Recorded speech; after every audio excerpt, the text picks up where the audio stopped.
महाकाय कोटिसूर्यसमप्रभ निर्विघ्नं कुरु मे देव सर्वकार्येषु सर्वदा सर्वमङ्गलमाङ्गल्ये शिवे सर्वार्थसाधिके शरण्ये त्र्यम्बके गौरी नारायणी नमोस्तुते। गुरुर्ब्रह्मा गुरुर्विष्णुः गुरुर्देवो महेश्वरः गुरुसाक्षात् परब्रह्म तस्मै श्री गुरवे नमः।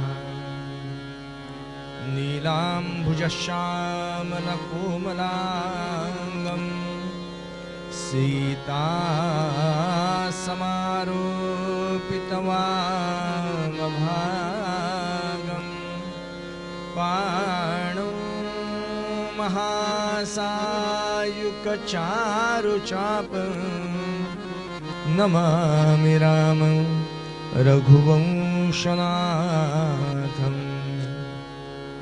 मनोजवं मारुततुल्यवेगं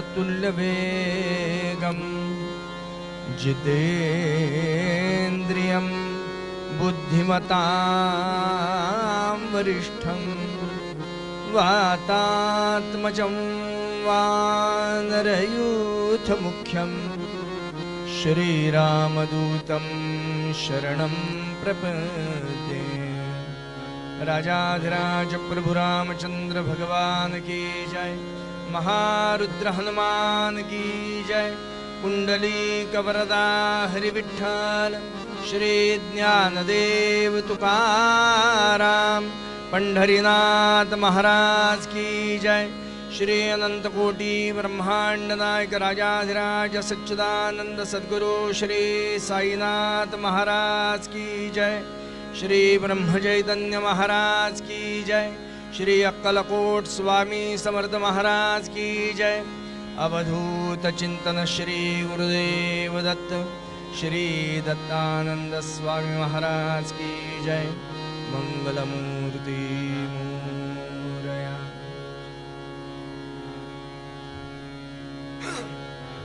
थोड़ा सा आवाज थोड़ा सा बड़ा। Hello hello hello. Okay. Hari जय जय राम कृष्ण हरि जय जय राम कृष्ण हरि जय जय राम कृष्ण हरि हरि जय जय राम।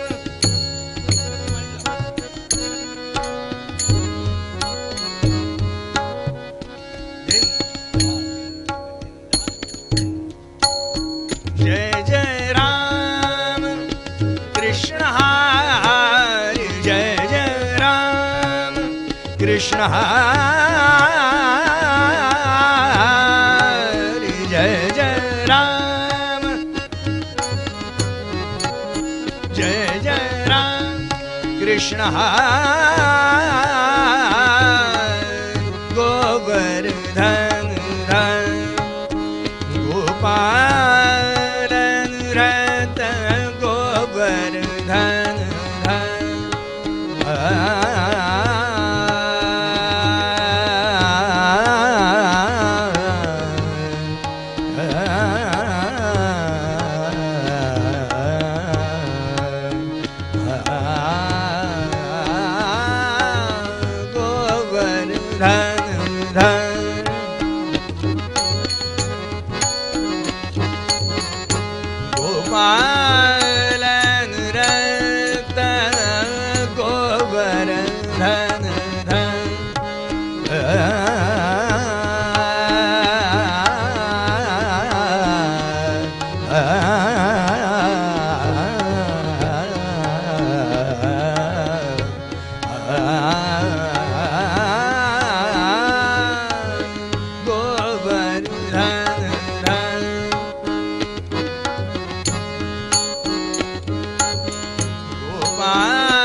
गोकुल संकट कृष्ण हरे जय जय राम, कृष्ण हरे जय जय राम। नवने रद सम नवने रद सम नवने रद सम नवने रद सम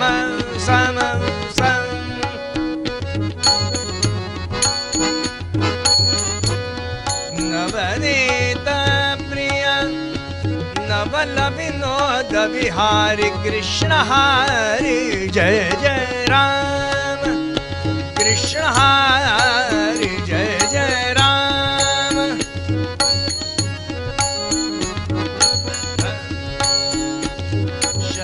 शरणागत दीना शरणागत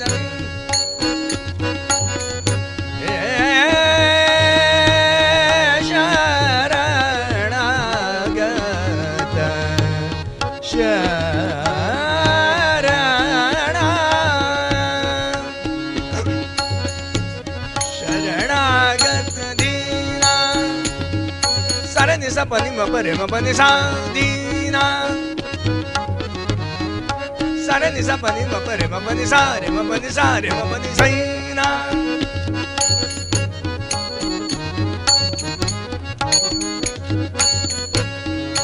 चरणी ने करुणा दृष्टि निहार कृष्ण हरि जय जय राम, कृष्ण हरि जय जय राम, कृष्ण हरि जय जय राम जय जय। सीताराम चरणी लक्ष्य लागो राजा राम चरणी लक्ष्य लागो रे, राजा राम चरणी लक्ष्य लागो रे।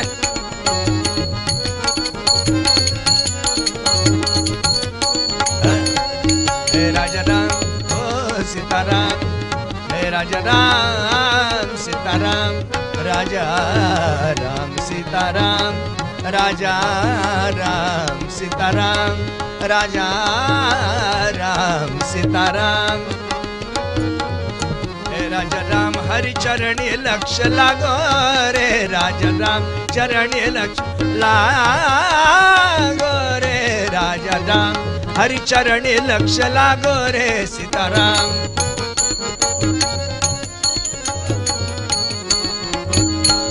कीर्तन संगे रंगात देहवा हो, हरि कीर्तन संगे रंगात देहवा हो रे, कीर्तन संगे रंगात देहवा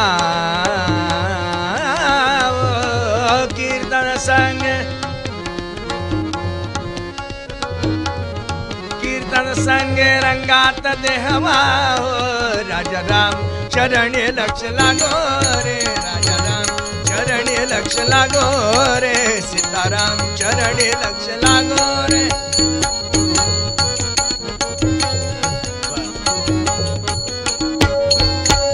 स्वरूपे मन लाविता सौख्यामा, स्वरूपे मन लाविता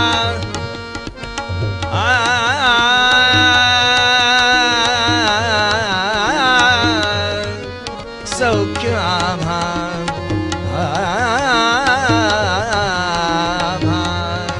सौख्य आभा, स्वरूपे मन लाविता सौख्य आभा, काम क्रोधादिक जाति निज धामा, काम क्रोधादिक जाति निज धामा।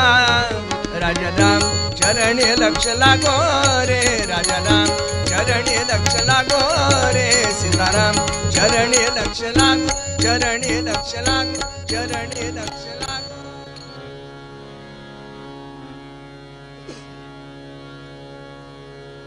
तुझे ध्यान दयाळा निशिदिनी लागो रे,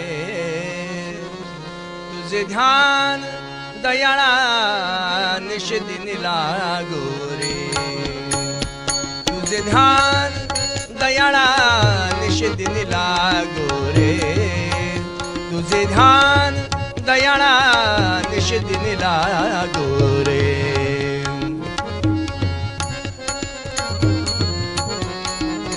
निषेधिनी लागो रे तुझे ध्यान दयाळा निषेधिनी लागो रे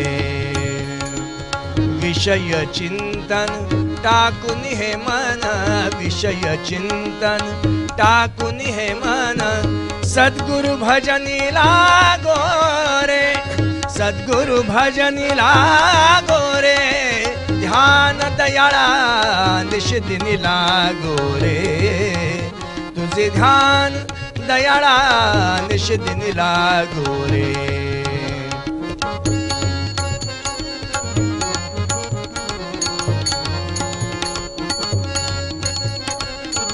निषेधिनी लागो रे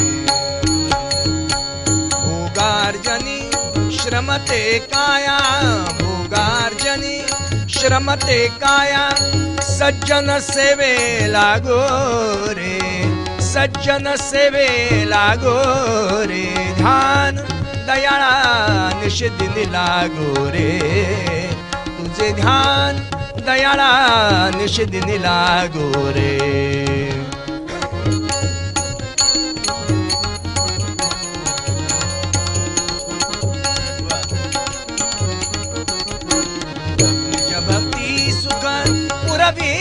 दत्ता निज भक्ति सुख पुरवी दत्ता निज भक्ति सुख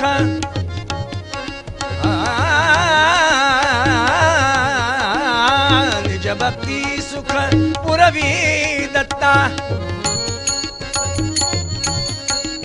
अन्य न तुझसे मागो रे अन्य न तुझसे मागो रे ध्यान दयाळा निषेधिनी लागो रे तुझे ध्यान दयाळा निषेधिनी लागो रे तुझे ध्यान दयाळा निषेधिनी लागो रे तुझे ध्यान दयाळा निषेधिनी लागो लागो रे लागो रे लागो रे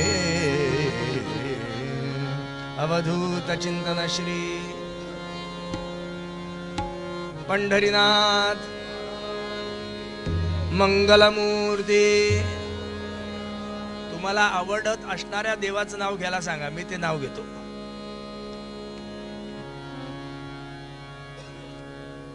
काय प्रत्येकाचं आपलं एक आवडीचं नाव असतं ना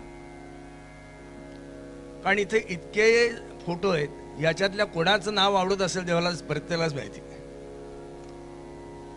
प्रत्येकाची आवड निवड ही भिन्न असल्या कारणाने सर्वसामायिक असणारं एक नाव कोणाला तरी आवडत असावं आणि ते आवडते म्हणून तुम्ही सगळेजण इथं आलेले आहात अन्यथा तुम्ही आला असतात का म्हणजे सर्वसामायिक आवडणारं नाव तुमचं कुठलं असेल तर ते अवधूत चिंतन श्री हे असावं असं मला वाटतंय हे असावं असं मला वाटतं त्यामुळे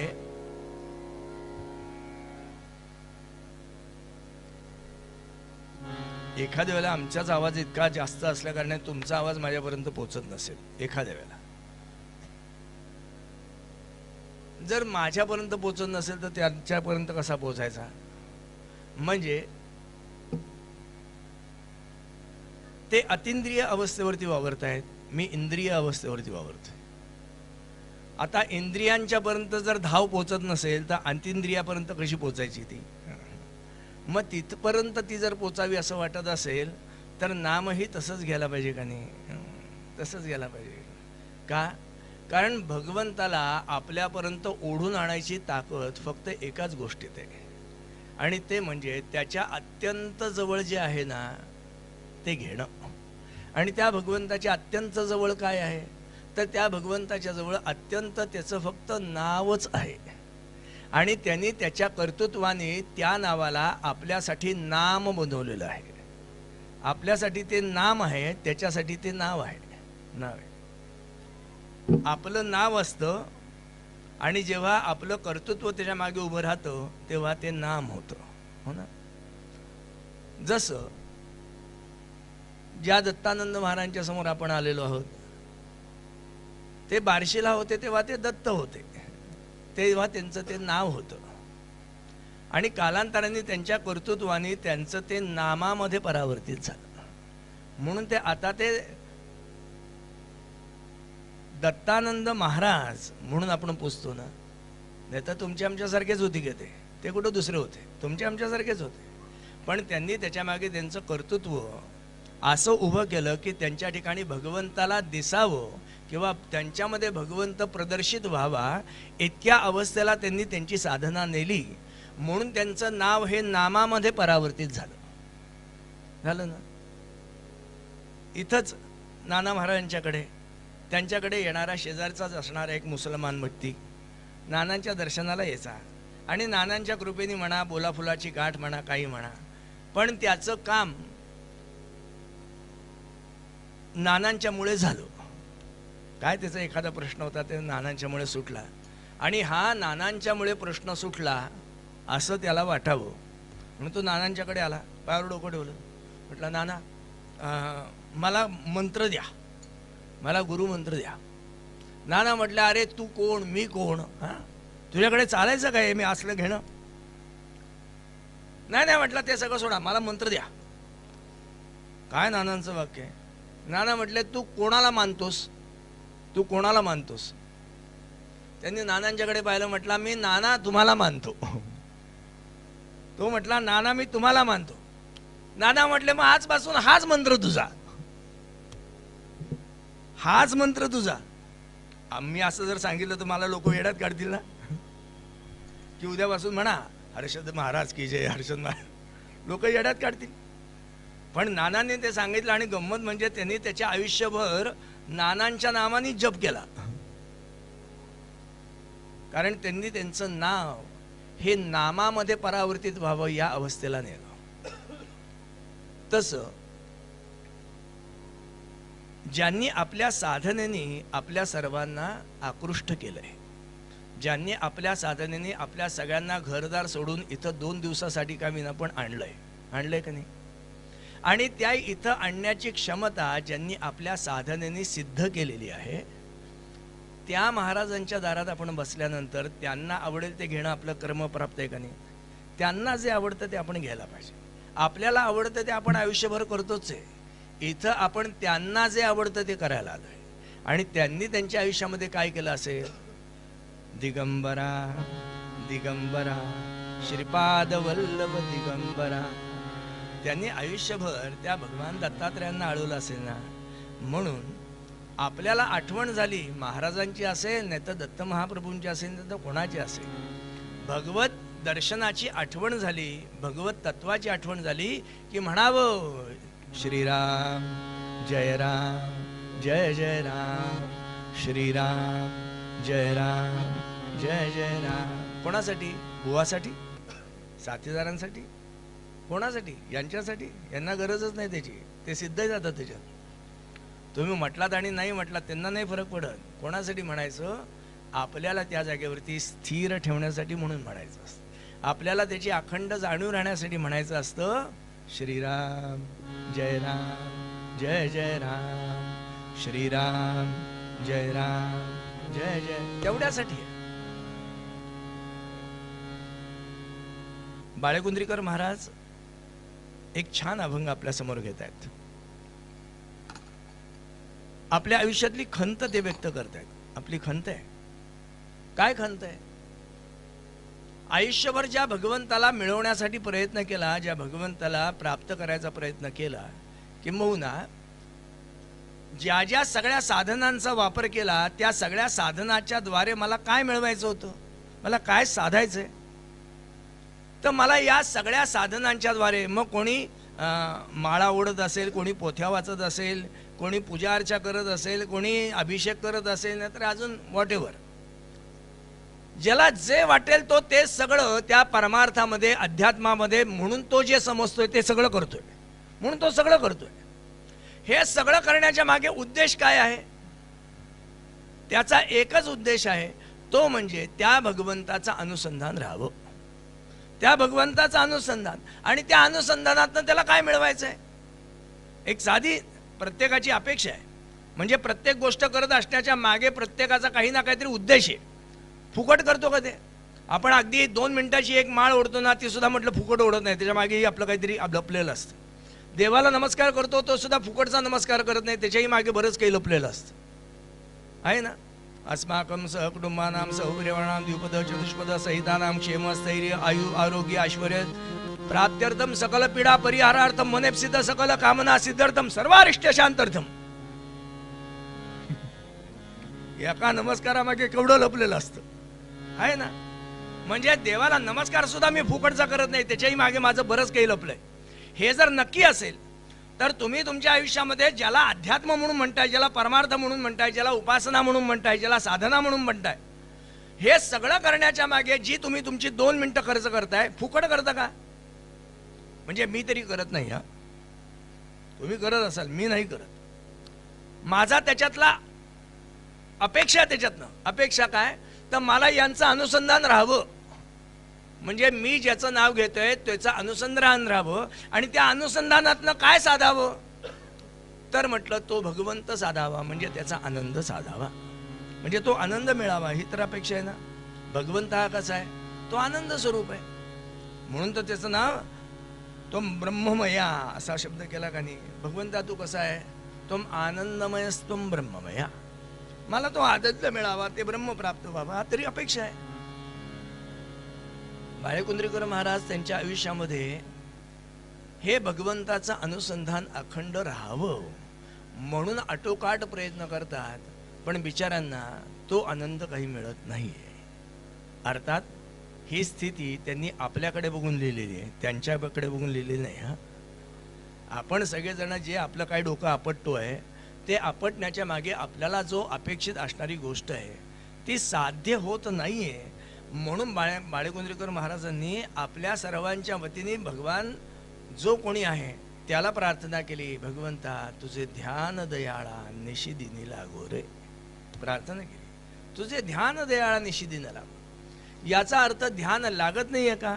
ध्यान लागते ना, ध्यान लागतंय, पण त्यांनी अपेक्षा तिथं मुद्दाम विशेष शब्द वापरलाय, निशिदिनी हा शब्द मुद्दाम लावलाय तिथं. मला तुझं ध्यान लागत नाही असं नाही, तुझं ध्यान लागतंय, बरं ते निशिदिनी लागावी हा त्याच्यातला उद्देश आहे. आणि ते निशिदिनी लागत नाही ही माझी खंत आहे, ही खंत आहे. आयुष्यामध्ये त्या सुखाचा आनंद मी घेतलाय, निशिदिनी ध्यान लागल्यानंतर काय होतं, काय मिळतं याचा अनुभव मी घेतलाय. तुझं ध्यान लागल्यानंतर काय अवस्था प्राप्त होते. योगामध्ये असणारा ध्यान हा शब्द आपल्याकडे येतो अष्टांग योगामध्ये, की जो यम नियम आसन प्राणायाम प्रत्याहार धारणा ध्यान समाधी म्हटलं, त्या शेवटून दुसऱ्या असणाऱ्या स्थितीवरती ध्यान शब्द येतो. काय आहे ध्यानाची स्थिती? ध्यानाची पुढची स्थिती आहे समाधी. लक्षात ठेवा, देहामध्ये राहून देहातीताचा अनुभव फक्त ध्यानामध्ये येतो. समाधीमध्ये गेल्यानंतर ही भानगड नाही, समाधीत गेल्यानंतर ही भानगड नाही. देहात राहून देहातीताचा अनुभव फक्त ध्यानातच येतो, फक्त ध्यानात. म्हणजे साखरेची गोडी जोपर्यंत साखरेपासून वेगळे आहात तोपर्यंतच आहे. साखर झाल्यानंतर साखरेची गोडी आहे का? त्या साखरेला किती लोक बोलत होती माहितीये का? म्हणजे त्या साखरेबद्दल अनेक लोक बोलत असताना साखरेने ऐकलं, काय काय गोड आहे हो, किती छान दिसते ना, फारच मधुर आहे हो, अगदी तोंडात टाकली ना की विरघळते हो, तिचं माधुर्य किती आहे, असं त्या साखरेबद्दलचं गुणगौरव त्या साखरेने ऐकले, साखरेने ऐकले. आणि म्हणून एकदा साखरेने विचार केला की सगळी लोक आपल्याबद्दल एवढं बोलतात, एकदा आपण आपल्याला तपासून बघू ना, आपण एकदा स्वतःला तपासून बघू. म्हणून साखरेने स्वतःला खायला घेतलं. साखरेला तिची गोडी कळेल का? कळेल? साखरेला तिचं असणारं शुभ्रत्व दिसेल का? का? अहो तिचं ते अंग आहे, अंग आहे. जे ज्याचं अंग असतं ना, म्हटलं ते झाल्यानंतर तो बघूच शकत नाही त्याला. का? तेच झालं. देव पहावया गेलो तेथे देवची होऊन ठेलो. लक्षात ठेवा, जोपर्यंत तो देव आहे आणि नमस्कार करणारा मी आहे, ह्या भेद आहे ना, तोपर्यंत महाराज म्हणतात तो आहे आणि मी आहे. दर्शन करायला गेल्यानंतर, त्याला पाहायला गेल्यानंतर जर मी तोच झालो, तो कोण कोणाला नमस्कार करतोय आणि कोण कोणाला पाहतोय, ही अवस्थाच नाहीये. लक्षात ठेवा, ही स्थिती आहे समाधीमध्ये, ही अवस्था आहे समाधीमध्ये. समाधीमध्ये ते बघायला गेलं की तेच होणं आहे, ज्याला शास्त्रामध्ये शिवम भूत्वा शिवम यजेत ही अवस्था सांगितली. ध्यानामध्ये ही गंमत आहे. ध्यानामध्ये मी त्याला मी पण ठेवून पाहू शकतो, माझं पण ठेवून मी त्याला पाहू शकतो आणि त्याचा आनंद घेऊ शकतो. ही गंमत आहे ध्यानात. त्यामुळे हा आनंद बाळगुंद्रीकर महाराज म्हटलात, मी घेतला, हा आनंद घेतलाय. किंबहुना हा आनंद आपण सगळ्यांनी सुद्धा घेतलाय. पण दुर्दैवाने तो आपण घेतलेला आनंद क्षणिक आहे आणि त्या क्षणिक आनंदावरती आजपर्यंत आपण जगतोय, तो पुन्हा आपल्याला मिळेल, पुन्हा मिळेल, पुन्हा मिळेल म्हणून कुठल्या माध्यमातून तो मिळेल याच्यासाठी मी सगळ्या माध्यमांना हात लावतोय. मग त्याला प्रपंच म्हणतील, त्याला परमार्थ म्हणतील, अध्यात्म म्हणतील, पोथ्या पुराण म्हणतील, नाहीतर अजून काही म्हणतील, योगयाग म्हणतील, कर्मकांड म्हणतील, भक्तिमार्ग म्हणतील, ज्ञानमार्ग म्हणतील, काही म्हणतील. पण हे सगळं करत असताना तो तपासून कशाबरोबर बघतोय, त्याला मिळालेल्या पहिल्या आनंदाच्या बरोबर तो तपासून बघतोय. टॅली होतंय का? टॅली झालं तर ओके. पण गंमत म्हणजे टॅली होत नाही, होत नाही. अन्यथा जिलबी खाल्ल्यानंतर जर माधुर्य कळलं असतं ना, तर मी भाजीकडे वळलोच नसतो. जिलबीतनं मला अपेक्षित असणारा आनंद मिळाला असता तर ताट्यातल्या इतर पदार्थांच्याकडे बघायची मला इच्छाच झाली नसती ना. का? अपेक्षित असणारी गोष्ट मिळाली आहे. अपेक्षित असणारी गोष्ट मिळाल्यानंतर माणूस दुसरीकडे बघण्याचा विचार करतो का? मला जर काशीला जायचं आहे आणि काशीला माझी गाडी पोचल्यानंतर आता मी दुसऱ्या स्टेशनचा विचार करीन का? आता दुसरीकडे बघायचा विचार करीन का? का? माझं डेस्टिनेशन पॉइंट आलंय, आता मला दुसरीकडे जायची गरज नाही, मागे बघायची गरजच नाहीये. जोपर्यंत ते येत नाही तोपर्यंत मी 10 वेळा त्या मोबाईलवरती काढून बघतो का नाही, गाडी किती लेट आहे, कुठपर्यंत पोहोचली आहे, कुठे वेळ लागणार आहे. 100 वेळा त्याच्यावरती काढून बघतो ना. तू कितीही पाहिलंस तरी गाडी थांबायची तेव्हाच जाणार, थांबायची तेव्हाच थांबणार. म्हणजे तू कितीही आटापिटा केलास तरी उपयोग आहे का त्याचा? काही नाही. पण तरी सुद्धा माणूस स्वतःला मनस्ताप करून घेत असतो का नाही? करून घेत असतो. मग महाराज म्हणतात, एकदा त्या जागेवरती पोहोचल्यानंतर मनस्ताप आहे का? बघणं आहे का? करणं आहे का? काही नाहीये. का? तिथं जाऊन पोहोचलात. महाराज म्हणतात अगदी हीच अवस्था परमार्थातली आहे, हीच अवस्था. एकदा तिथं जाऊन पोहोचल्यानंतर पुन्हा मागे बघायची गरजच नाहीये, किंबहुना आम्ही मागे बघण्याचा विचारही करत नाही. ध्यानातली ही अवस्था माझ्या आयुष्यामध्ये मी उपभोगली आहे. पण दुर्दैवाने आता तसा आनंद पुन्हा मिळत नाही. म्हणून अभंगामध्ये शब्द करताना बाळकुंद्रीकर महाराजांनी शब्द केलाय, तुझे ध्यान दयाळा निशिदिनी लागो रे, असा शब्द केला. लागो रे म्हटलेत, याचा अर्थ आहे तो लागलंय, ते लागल्याचा आनंद मी घेतलाय, आता ते लागत नाहीये ही खंत आहे. लागो रे असा शब्द केलाय म्हणजे ते लागलेलं आहे. कधीतरी लहानपणी बाळ जन्माला आलं ना की त्या बाळाला पहिला संस्कार केला जातो. कुठला? आपल्याला माहिती आहे? बाळ जन्माला आल्यानंतर त्याच्यावरती पहिला संस्कार केला जातो. म्हणजे 5वी पूजन, 6वी, 7वी, 8वी, 9वी, 10वी ते सगळं नंतर. पहिला त्याच्यावरती उपचार आहे. काय करतात? त्या बाळाला मध चाटवतात, आहे का नाही? मध चाटवतात. बरं, तो चाटवायचा तो सुद्धा काय चमच्यानी नाही, तो सोन्याने चाटवायचा. सोन्याची अंगठी असेल, सोन्याचा चमचा असेल, सोन्याची तार असेल, काही असेल, पण सोन्याने त्याला मध चाटवायचं. मधच का? बरं, ज्याला आपण ते चाटवणार आहोत ना त्या लेकाला त्याची चव म्हणून माहिती नाही. त्याला चव म्हणून माहिती नाही. चव हा विषय बाळाच्या ठिकाणी कधी येतो? साधारण वर्षभराच्या नंतर चव हा विषय येतो. त्यामुळे ते बाळ लहानपणी स्वतः शिशू करतं, त्याच्याचं थपथप करतं, तेच हात चाटत बसतं, त्याला कळतच नसतं काही. बरं, त्याला ते घाण आहे, ते चव घेतल्यानंतर घाण लागते म्हणून त्याचे चेहरे बिघडतात, असं कधी होतं का? ते पाहून आपले चेहरे बिघडतात, त्याला काही होतं का? त्याला काही होत नाही, कारण त्याला कळतच नाही, त्याला चवच माहिती नाही त्याला. महाराज म्हणतात असं जर आहे तर म्हटलं मग मध चाटवायच्या ऐवजी म्हटलं एखादी मिरची चाटवा की, काय हरकत, काहीतरी चाटवायचंच ना. मध कशाला, मग मिरची चाटवा, एखादं लिंबू चाटवा, मीठ चाटवा. मध का? ज्या जगामध्ये लेका तू आलायस ना, हे जग अतिशय घाणेरडं आहे, अतिशय मतलबी आहे.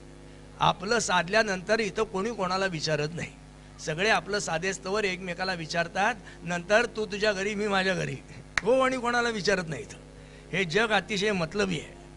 त्यामुळे या जगामध्ये शहाण्या तू यायला नाही पाहिजे होतास, पण आलास ना. मग आल्यानंतर पहिल्यांदा जर मी तुला हे सांगायला गेलो तर तुला किती वाईट वाटेल ना. म्हणून मला त्याला सांगायचंय, बंड्या अरे हे जग खूप छान आहे, हा भले ते भासमान असेल पण छान आहे. याची ओळख देण्यासाठी म्हणून या जगामध्ये अत्यंत सुंदर जर काही असेल तर निसर्गदत्त सुंदर असणारी एकच गोष्ट ती म्हणजे मध आहे, ती मध आहे. म्हणून ते त्याला मध चाटवतात. तर गोष्ट बाजूला ठेवा, पण ते मध जेव्हा त्याला चाटवलं जातो ना, तेव्हा त्या मधाची चव आतलं एकदम क्लीन आहे ना, गाडी एकदम नवी कोरी आहे, त्यामुळे ते चाटल्यानंतर ते डायरेक्ट तुमच्या नाभीला जातं, नाभीला जातं. म्हणजे त्याची चव डायरेक्ट खाली जाते आणि त्याला आपल्या मूळ स्वरूपाच्या आनंदाची आठवण होते. मी कसा आहे, मी सच्चिदानंद स्वरूप आहे याची आठवण होते. का? कारण तो मध हे त्याचं प्रतीक आहे, मध हे त्याचं प्रतीक आहे आणि त्याला त्या आनंदाची आठवण होते.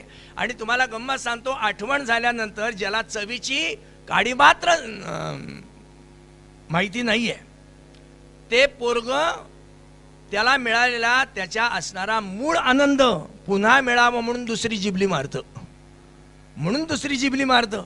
पण गंमत सांगतो, पहिल्या जिबलीचा आनंद दुसरीला नाही, म्हणून तिसरी मारतं, म्हणून चौथी मारतं. पण ते क्षणोक्षणी म्हटलं कमी कमीच होत जातं, पहिल्या जिबलीचा आनंद पुन्हा येत नाही. आणि म्हणून ते कार्ट रडतं, म्हणून ते रडतं. का? आता तो आनंद मिळत नाहीये आणि आयुष्यभर मरेस्तोवर जिबल्याच मारत बसतो, मरेस्तोवर जिबल्या मारतो. आणि प्रत्येक पदार्थाची चव तो पहिल्या असणाऱ्या चवीबरोबर ताडून बघतो, ही आहे का ती, ही आहे का ती. गंमत म्हणजे ती नसते हो. आणि म्हणून तो पदार्थ टाकतो आणि दुसरा पदार्थ जवळ घेतो, म्हणून दुसरा पदार्थ. अध्यात्मामध्ये सुद्धा हेच करतो मी, हेच करतो. प्रपंचामध्ये पदार्थ असतात, अध्यात्मामध्ये साधनं असतात. दुसरं काय असतं, हे टाकतो ते घेतो, ते टाकतो ते घेतो, हे झालं की ते कर, ते झालं की हे कर. नाही, एकच केलं पाहिजे ना. पण तसं होत नाही हो. मी 10 दगडांवरती हात ठेवण्याचा प्रयत्न करतो. का? कुठल्या तरी एका दगडाने मला मूळ आनंद मिळेल म्हणून मी हे करतो ना. बाळेगोंद्रीकर महाराज म्हणतात, मी माझ्या आयुष्यामध्ये तो आनंद घेतला आहे. आणि ते ध्यान लागल्यानंतर काय होतं, म्हणजे त्या ध्यानाचा अनुभव काय. समर्थांनी फार छान शब्द केला, म्हणजे ध्यानाचा अनुभव काय सांगितला समर्थांनी. ध्यान करू जाता मन हरपले आणि सगुण जाहले गुणातीत. जेथे पाहू तेथे राघोबाचे ठाण, करी चाप बाण शोभतेसे. राम माझे ध्यानी, राम माझे मनी, शोभे सिंहासनी राम माझा. रामदास म्हणे विश्रांती मागणे आणि जीवीचे सांगणे हित गुज. समर्थांनी फार छान शब्द केला. ध्यान लागण्याचा परिणाम काय, त्या ध्यानाचा आनंद काय आहे. ध्यान करू जाता मन हरपले आणि सगुण जाहले गुणातीत. ही अवस्था आहे तिथं हो. जेथे पाहो तेथे राघोबाचे ठाण, करी चापमाण शोभत असे. अहो त्यांना जागोजागी जळीस्थळी काष्टी पाषाणी भगवान प्रभू रामचंद्र दिसून राहिला. याचा परिणाम म्हटलं त्या भगवंताच्या विरहित असं या जगामध्ये काही नाहीच आहे. किंबहुना जे जे काही आहे ते भगवंताच आहे. म्हणून रीता ठावया राघवा वीण नाही असं समर्थांनी शब्द केला.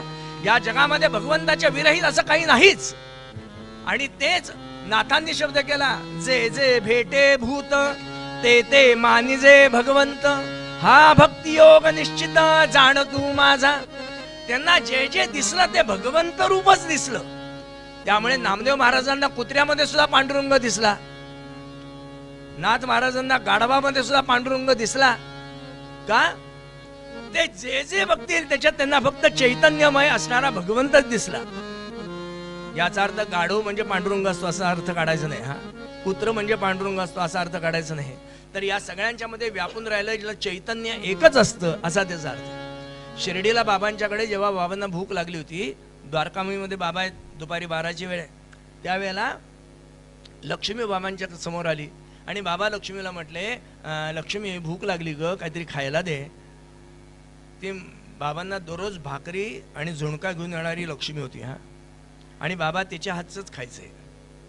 परिणाम ती घरी गेली, 12 भाकऱ्या बडवल्या आणि बरोबर झुणका आणला. ती रस्त्याने आली, बाबांच्या समोर आल्यानंतर बाबा म्हटले, लक्ष्मी आज पोट भरलं माझं, पोट भरलं. म्हणे कसं काय भरलं बाबा, मी आत्ता तर भाकऱ्या घेऊन आले, तुम्ही कधी खाल्ल्यात? अगं म्हणे तू मगाशी मला खायला घाललंस ना, माझं पोट भरलं. बाबा मी आत्ता येते, मी कुठं खायला घातलं तुम्हाला? त्यावेळेला बाबा तिला म्हणतात, अगं येताना रस्त्यामध्ये तुझ्या समोर एक कुत्रं आलं होतं आणि त्या कुत्र्याने तुझ्याकडे पाहिलं, त्याला भूक लागली म्हणून तुझ्या भाकरीतली चतकर भाकर तू तिला खायला घातलीस.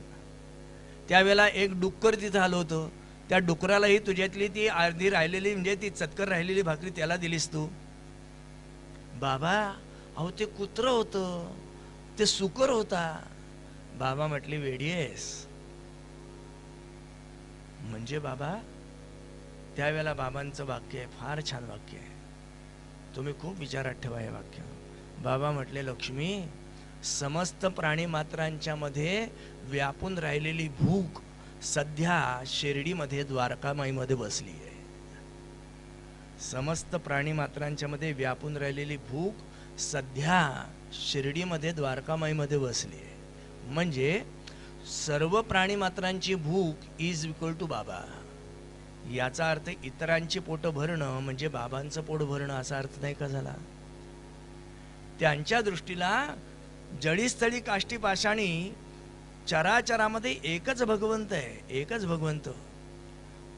म्हणून ज्ञानराज मौलींनी त्या भगवंताचं दर्शन घेताना प्राथमिक स्थितीवरती जय जय स्वसंवेद्या ह्या अवस्थेवरती दर्शन घेतलं आणि तेच दर्शन ज्ञानराज मौलींनी व्यापक अवस्थेवरती घेतलं. आता विश्वात्मके देवे, तेच दर्शन आहे. तेच जे स्वसंवेद्य अवस्थेवरती होतं तेच दर्शन व्यापक अवस्थेवरती जय जय आता विश्वात्मके देवे या अवस्थेवरती आहे. तेच दर्शन तुकोबरायांनी आपल्या आयुष्यामध्ये घेताना अणुरणिया थोकडा तुका आकाशा एवढा ते दर्शन घेतलंय. हो, केवढं दर्शन आहे ते. महाराज म्हणतात जे अत्यंत सूक्ष्म आहे तेवढंच ते व्यापक आहे, तेवढंच व्यापक आहे. म्हणजे ते व्यापक अवस्थेवरती जेवढं कार्य करू शकतं त्याच्यापेक्षा जास्त ते सूक्ष्म अवस्थेवरती कार्य करू शकतं, सूक्ष्म अवस्थेवरती कार्य करतं. गोंदवल्याला महाराजांचं फार छान वाक्य होतं. महाराज म्हटले, देहामध्ये असताना आम्हाला जेवढं स्वातंत्र्य नसतं तितकं सूक्ष्मामध्ये गेल्यानंतर आम्हाला व्यापकपणे व्यवहार करता येतो. हे बाबा महाराजांचं वाक्य आहे. इथं अहमदाबादचा एक ग्रस्त जेव्हा गोंदवल्याला दर्शनाला गेल्यानंतर त्यांनी महाराजांना नमस्कार केला आणि पुन्हा नमस्कार केला. महाराज म्हटले, अरे केलाच ना मागाशी नमस्कार? नाही म्हणले, महाराज ते अहमदाबादचे अमुक अमुक आहेत ना, त्यांनी तुम्हाला नमस्कार द्यायला सांगितला होता, तो दिला.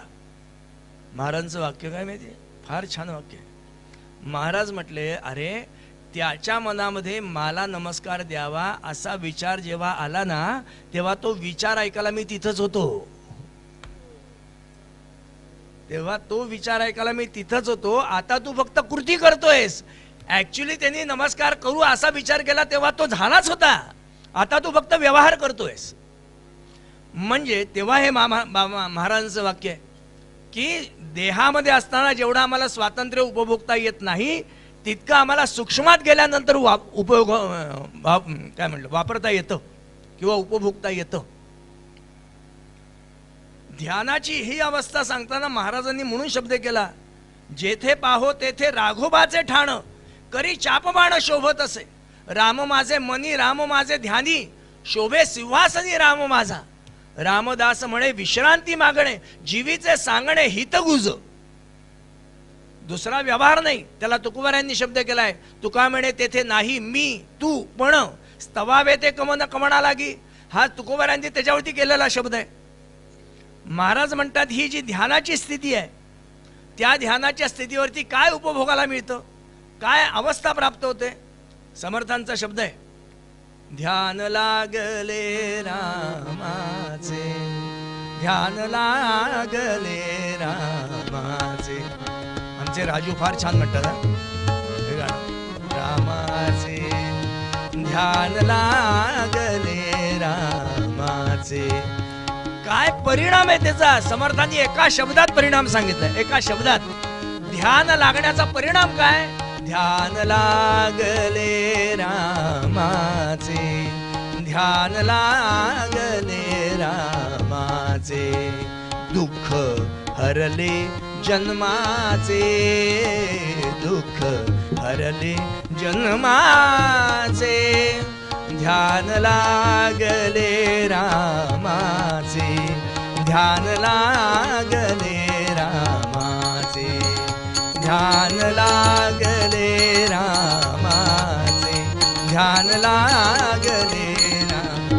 मला पुढचा अभंग महत्वाचा नाही, समर्थांनी एका शब्दात केलाय अर्थ. ध्यानाचा परिणाम काय? ध्यान लागले रामाचे. कुठलं? दुःख हरले जन्माचे. कुठलं दुःख आहे? दुःख कुठलं आहे? तर तू आणि मी वेगळा आहे हेच दुःख आहे. अज्ञानाने निर्माण झालेलं तुझ्यातलं आणि माझ्यातलं हे वेगळेपण हेच आयुष्याचं दुःख आहे. हो, हेच दुःख आहे. वास्तविक पाहता तू आणि मी एकच, आपण दोघं एकच. पण तू शिव राहिलास आणि मी जीव झालो रे. दुःख हे आहे की मी खूप प्रयत्न करून सुद्धा जीवाचा शिव होऊ शकत नाही. आणि हेवा या गोष्टीचा आहे की तू शिव असताना सुद्धा जीव पण घेऊ शकतोस. ह्याचा हेवा आहे, ह्याचा हेवा आहे की तुला शिवातनं जीवात येता येतं, पण मला जीवातनं शिवात जाता येत नाही. हे दुःख आहे, दुःख आहे. का जाता येत नाही हेही माहिती आहे. मध्ये अज्ञानाचा पडदा आहे, तो फाडला की पलीकडे शिव झालोच, हे सगळं कळतंय. पण उपयोगात आणायचं म्हटलं तर महाकर्म कठीण आहे. हो, महाकर्म कठीण. दिसतंय कशामुळे होतंय, का होतंय कळतंय, पण माझ्या हाताने मी तो बाजूला करीन आणि पलीकडच्या शिवाशी एकरूप होईन असं जर म्हणीन, महाराज म्हणतात नाही होता येत, होता येत नाही. का? छान उदाहरण दिले माऊलीन त्याला. माऊली म्हटली सीताफळाची बी असते ना, त्या सीताफळाच्या बीचं वैशिष्ट्य काय? म्हटलं त्याच्यावरती गर असा घट्ट बसलेला असतो, पण त्या घट्ट असणाऱ्या गरातनं ती बी बाजूला काढली ना की त्याला किंचित सुद्धा गर असतो का? किंचित तरी गर असतो. म्हणजे ती बी जशी त्या गरापासून अलिप्त असते, अलिप्त आहे. तेच म्हटलं तुम्ही आंब्याची कोय घ्या, किती चोखा, किती त्या दुधातनं पिळा, पाण्यातनं पिळा, काही करा, पण लेकीला तो थोडासा राहतोच, राहतोच. किती करा पण तो शेवटी राहतोच ना. तसं म्हटलं माझं झालंय, तसं झालंय. जीवाची अवस्था कशी झाली आहे? ही अशी झाली आहे आंब्याच्या कोयीसारखी. लेकाला किती पिळून काढा, किती पिळून काढा, पण शेवटी त्याच्यातला जीव पण राहतच.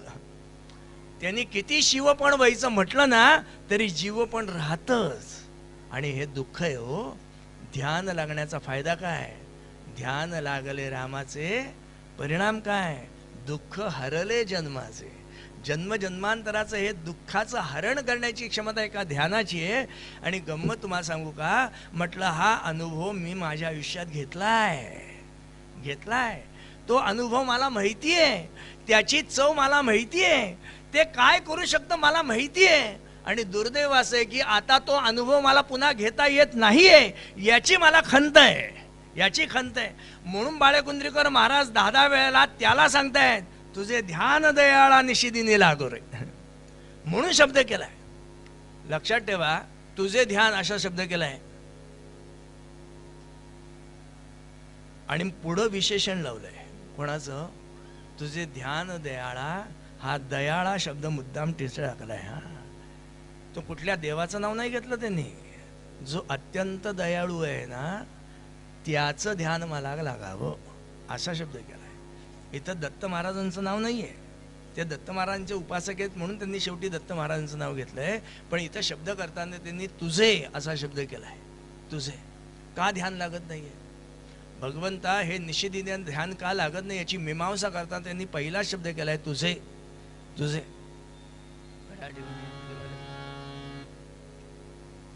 नाहीतर आत्ताचं आणि रात्रीचं कीर्तन एकाच वेळेला होऊन जाईल. पण त्या गुरुजींनी माझी 10 मिनिटं खाल्लेली आहेत, त्यामुळे मी त्यांची 10 मिनिटं घेणार.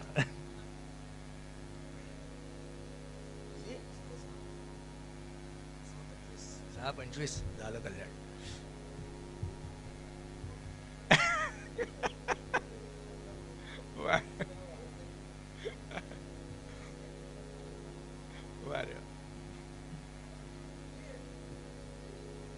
बरोबर आहे, अगदी बरोबर आहे, बरोबर आहे, अगदी खरं आहे. बाळेकुंद्रीकर महाराजांनी या अभंगामध्ये ध्यान का लागत नाही याची मीमांसा करताना त्यांनी केलेला शब्द सांगितला आहे.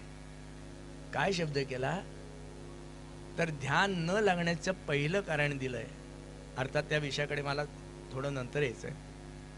ध्यान का लागत नाही तर विषय चिंतन असा शब्द केलाय. तुझं ध्यान का लागत नाही भगवंता तर विषयांच्या चिंतनामध्ये मी अडकलोय ना, म्हणून. मला माहिती आहे त्या विषयांच्या मध्ये शब्द आहे विष, ते विषवत आहे हे मला कळतंय, पण तरी सुद्धा त्याचं चिंतन टाकवत नाही हो. आणि मी माझ्या स्वतःच्या प्रयत्नाने ते टाकेन असं जर म्हणीन तर केवळ अशक्य आहे. मग कोणाच्या कृपेने म्हटलं ते विषयांचं चिंतन जाऊ शकेल, तर त्याच्यासाठी शब्द केलाय सद्गुरु भजनी लागो रे.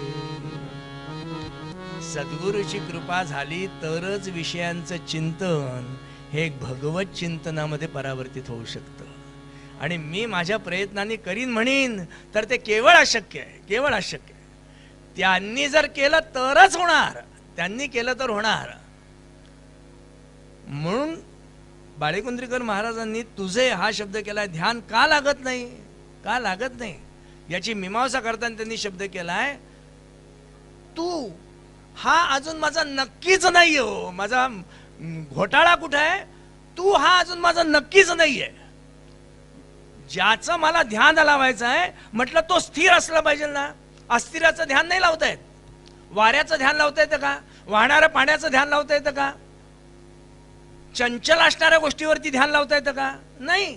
जे स्थिर आहे त्याचं ध्यान लावता येतं, जे स्थिर आहे त्याचं ध्यान लावतो. आणि दुर्दैवाने अजून तू माझा नक्कीच नाहीये, माझा तू नक्की नाहीये. का, कारण इथं अनंत रूप घेऊन तू बसलाय, इथं अनंत रूप घेऊन बसलाय. कुठं मारुतीचं घेतलंय, कुठं महाराजांचं घेतलंय, कुठं ओंकाराचं घेतलंय, कुठं इथं गणेशांचं घेतलंय, दत्तांचं घेतलंय, देवीचं घेतलंय. अनंत रूप घेऊन तो इथं बसलाय. त्यामुळे याच्यातला तू नक्की कोण. माऊलींनी तेवढ्यासाठी शब्द केला, लक्षात ठेवा. तुझ सगुण म्हणो की निर्गुण रे, सगुण निर्गुण एक गोविंद रे. तुझ सगुण म्हणो की निर्गुण रे. अनुमाने ना, अनुमाने ना, श्रुतीने ती म्हणती गोविंद रे, गोविंद रे, एक गोविंद रे. अहो माझा तूच अजून नक्की नाहीये. म्हणजे मला ध्यान कोणाचं लावायचं आहे, सगुणाचं लावायचं आहे का निर्गुणाचं लावायचं आहे. माझा देवच अजून नक्की नाहीये. म्हणजे माझा देव सगुण आहे का माझा देव निर्गुण आहे. मी नक्की कोणाचं ध्यान करतो. आठवा, माझ्याकडे सगळ्या मंत्रांमध्ये ध्यान कोणाचं सांगितलंय. ध्यायेदाजानुबाहुं धृतशरधनुषं बद्ध पद्मासनस्थं आता ध्यानम आहे का नाही. शांताकारं भुजगशयनं पद्मनाभं सुरे. ध्यान कशाचं आहे, आकृतीचं ध्यान सांगितलंय. म्हणजे आकाराचं ध्यान सांगितलं का नाही. आकार हा नाशवंत आहे, आकार एक ना एक दिवस संपणार आहे. मग जर नाशिवंत आहे तर महाराज म्हणतात त्याचं ध्यान लावून उपयोग काय. लक्षात ठेवा, सद्गुरु नावाच्या आकृतीमध्ये जी लोक अडकली ना ती खड्ड्यात गेली. आणि सद्गुरु नावाच्या तत्वात जी लोक अडकली ना ती सद्गुरूच्या पाठीवरती सुद्धा तरुण गेली. आणि दुर्दैवाने 99% लोक आकृतीमध्ये अडकतात, तत्वात अडकतच नाहीत. सद्गुरूने दिलेल्या शब्दांमध्ये न अडकता सद्गुरु नावाच्या आकृतीमध्ये अडकतात. काय मजा आहे ना. मी महाराजांच्या सारखेच एक महाराज, त्यांच्याकडे गेलो होतो कीर्तनाला. ते महाराजांचा असा कडक नियम होता की जेवताना कोणी बोलायचं नाही, हा त्यांचा नियम होता. वाढणाऱ्यांनी पण वाढू का म्हणून विचारायचं नाही आणि जेवायला बसलेल्यांनी सुद्धा गप्पा मारायचे नाही. जेवताना कोणी बोलायचं नाही, हा त्यांचा नियम होता. आणि महाराज सगळ्यांच्या बरोबर स्वतः जेवायला बसायचे. तुम्हाला गंमत सांगतो, मी त्यांच्याबरोबर जेवायला बसलो होतो. इतके फास्ट जेवायचे महाराज. मला भीती वाटली की म्हटलं यांच्याबरोबर माझं, कारण ते माझ्यासाठी थांबणार ना. म्हटल्यानंतर मला पण त्याच्याबरोबर कसा कसा कसा पटपट खावं लागलं. तुम्हाला गंमत सांगतो, महाराज होते तोपर्यंत बिन ड्रॉप सायलन्स, बिन ड्रॉप सायलन्स. सगळेजण गुपचूप जेवत होते. महाराजांचं जेवण झाल्यानंतर महाराज उठले आणि त्या प्रिमायसेसमधनं फक्त त्यांनी बाहेर पाऊल ठेवलं, फक्त बाहेर पाऊल ठेवला. आतमध्ये इतक्या वेळा आतमध्ये दाबून ठेवलेले सगळे शब्द एकदम बाहेर येतात, एकदम बाहेर येईल सगळे. याचा अर्थ ते आकृतीची पूजा करतायत. त्यांनी सांगितलेल्या तत्वाची कुठं पूजा करतायत, त्यांनी दिलेल्या विचाराची कुठं पूजा आहे. आणि दुर्दैवाने 99% लोक अशीच आहे. म्हणून नक्की ठरवा की तुम्हाला आकृतीची पूजा करायची आहे, म्हणजे तुम्हाला ध्यान आकृतीचं लावायचं आहे का आकृतीमध्ये लपलेल्या चैतन्याचं ध्यान लावायचं आहे. अजून दुर्दैवाने तूच नक्की करता येत नाही, म्हणून माझं ध्यान लागत नाहीये, बाळेकुंद्रीकर महाराजांचा शब्द आहे. आणि ते ध्यान न लागण्याचा परिणाम तुझा असणारा निशिदिनी प्राप्त होणारा आनंद मला घेता येत नाही रे. मग तो मिळावा याच्यासाठी काय केलं पाहिजे, तर सगळं सोडून तू आहेस म्हणून मी आहे हे नक्की हृदयाशी धरून त्याच्याशी एकनिष्ठ ज्या दिवशी होता येईल त्या दिवशीच म्हटलं त्या भगवंताचा आनंद मिळेल. कसा उत्तरंगात बघूयात. गुरुबुधात महाराज संवाद करतात. तुझे ध्यान दयाळा निशिदिनी लागू रे, तुझे ध्यान दयाळा निशिदिनी लागू रे, तुझे ध्यान दयाळा निशिदिनी लागू रे, तुझे ध्यान दयाळा निशिदिनी लागू रे. निज भक्ती सुख पुरवी दत्ता, निज भक्ती सुख पुरवी दत्ता,